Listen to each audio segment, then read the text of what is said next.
భౌమౌ స్ఖలితపాదానాం భూమిరేవావలంబనం త్వయి జాతాపరాధానాం త్వమేవ శరణం శివే. ఓం శ్రీమాత్రే నమః. ఓం నమః శివాయ.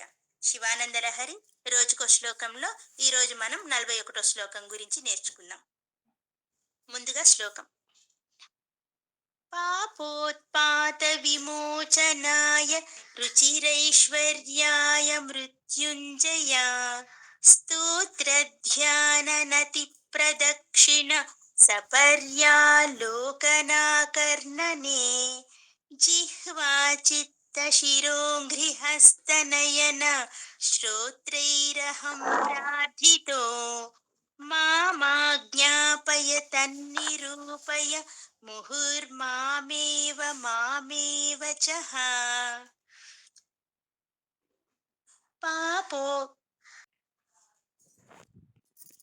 పాపోత్పాత విమోచనాయ రుచిరైశ్వర్యాయ మృత్యుంజయ స్తోత్ర ధ్యాన నతి ప్రదక్షిణ సపర్యాలోకనాకర్ణనే జిహ్వా చిత్త శిరోంఘ్రిహస్తనయన శ్రోత్రైరహం ప్రార్థితో మామాజ్ఞాపయ తన్నిరూపయ ముహుర్మామేవ మామేవ చః. ఈ శ్లోకంలో ఆదిశంకరాచార్యుల వారు మనకు మృత్యుంజయత్వం అనే అంశం గురించి చక్కగా అర్థమయ్యేలాగా, మనం కూడా మృత్యుంజయంలో అవ్వాలి అంటే, అలా కావాలి అంటే, మృత్యుంజయత్వాన్ని పొందాలి అంటే ఏ మార్గాన్ని అవలంబించాలి, ముందుగా ఏం చెయ్యాలి అనే విధానాన్ని గురించి చెప్పారు మనకి. ముందుగా మనం ప్రతి పదానికి అర్థం చూద్దాము.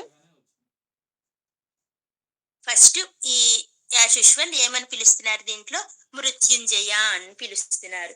మృత్యుంజయ అంటే మృత్యువును జయించిన ఓ పరమేశ్వర పరమశివ అని, అంతే కదా. మృత్యువును జయించింది ఆయనే కదా.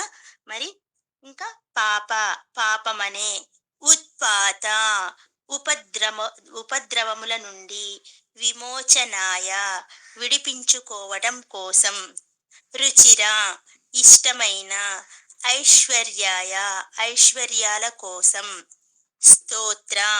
స్తోత్రం చేయడమునందును, ధ్యానించటం నందు, నతి నమస్కరించడం నందు, ప్రదక్షిణ చేయడం నందు, సపర్య మీకు సేవ చేయడం నందు, ఆలోకన మిమ్మల్ని చూడడమందు, ఆకర్ణనే మీ కథలు వినడమందు, జిహ్వా నాలుక చేతను, చిత్త మనస్సు చేతను, శిరస్సు చేతను, అంఘ్రి పాదముల చేతను, హస్త చేతుల చేతను, నయనముల చేతను, శ్రోత్రైహి చెవుల చేతను, అహం నేను, ప్రార్థించుచున్నాను, మాం నన్ను, ఆజ్ఞాపించు. తత్ అంటే ఏంటి? తత్ అంటే ఇక్కడ అర్థం ఏంటి? ఆ స్తోత్రాధికాల గురించి. మాం నన్ను, ముహుహు మాటికి, నిరూపించు అంటే ప్రోత్సహించు అని అర్థం. నిరూపయ అంటే పురికొల్పు, ప్రోత్సహించు అని అర్థం. మే నాకు, అవచహ మూగత్వం అనే పదం, మా ప్లస్ ఏవా కలగకుండు కాక, ఇవన్నీ సాధన చేయడంలో నాకు మూగత్వం అనే పదాన్ని దగ్గర చేయకుండా ఉండు అని, కలగకుండు గాక అని చెప్తున్నారు. ఓ పరమేశ్వర, పాపములు నశించి మనకు ఇష్టములు సిద్ధించుటకు పరమేశ్వరుణ్ణి స్తుతించమని నాలుక, ధ్యానించమని మనస్సు, నమస్కరించమని శిరస్సుని, ప్రదక్షిణ చేయమని పాదములను, పూజించమని చేతులను, చూడమని కన్నులను, కథలు వినమని చెవులను నన్ను కోరుచున్నవంట. ఎంత అందంగా చెప్తున్నారో చూడండి. మన ఇంద్రియాలు మనల్నే కోరుతున్నాయంట. ఏమని? ఇవన్నీ చెయ్యమని మన ఇంద్రియాలు మనల్నే కోరుకుంటున్నాయంట. చక్కగా ఆ పరమేశ్వరుడు పంచ జ్ఞానేంద్రియాలు ఇచ్చాడు మీకు. వాటినెందుకు సక్రమం దారిలో లేకుండా వాటికి వీటికి వాడుతూ ఉంటారు. వాటిని సక్రమంగా ఉపయోగించుకోండి అని మన ఇంద్రియాలు మనల్నే కోరుతున్నాయంట. దీనిలో ఈ సూక్ష్మాన్ని పట్టుకోవడమే గొప్ప విశేషం. మామూలుగా ఏం చేస్తాము? మనం చెప్తాము ఇంద్రియాలకి, ఇది చెయ్యి, అది చెయ్యని. ఇక్కడేం చెప్తున్నాయి? ఇంద్రియాలే మనల్ని అడుగుతున్నాయంట. ఇంత చక్కటి సృష్టిలో ఇంత చక్కటి పంచ జ్ఞానేంద్రియాలని ఆ పరమేశ్వరుడు మీకు ఇచ్చాడు. అలాంటి నువ్వు నన్నెందుకు వృధా చేస్తున్నావు? నన్ను సరిగా వినియోగించుకో అని మనల్ని అడుగుతున్నాయంట. అలాంటి కథలు వినమని చెవులు నన్ను కోరుతున్నాయి. ఏంటి? స్తుతి చేయమని నాలుక, ధ్యానించమని మనస్సు, నమస్కరించమని శిరస్సు, ప్రదక్షిణ చేయమని కాళ్ళు, పూజించమని చేతులు, చూడమని కళ్ళు, కథలు వినమని చెవులు నన్ను కోరుతున్నవి. నీ ఆజ్ఞ లేనిదే ఆ కోరిక నెరవేర్చలేను. అలా చేయడానికి నన్ను ప్రోత్సహించు, పురిగొల్పు అని చెప్తున్నారు.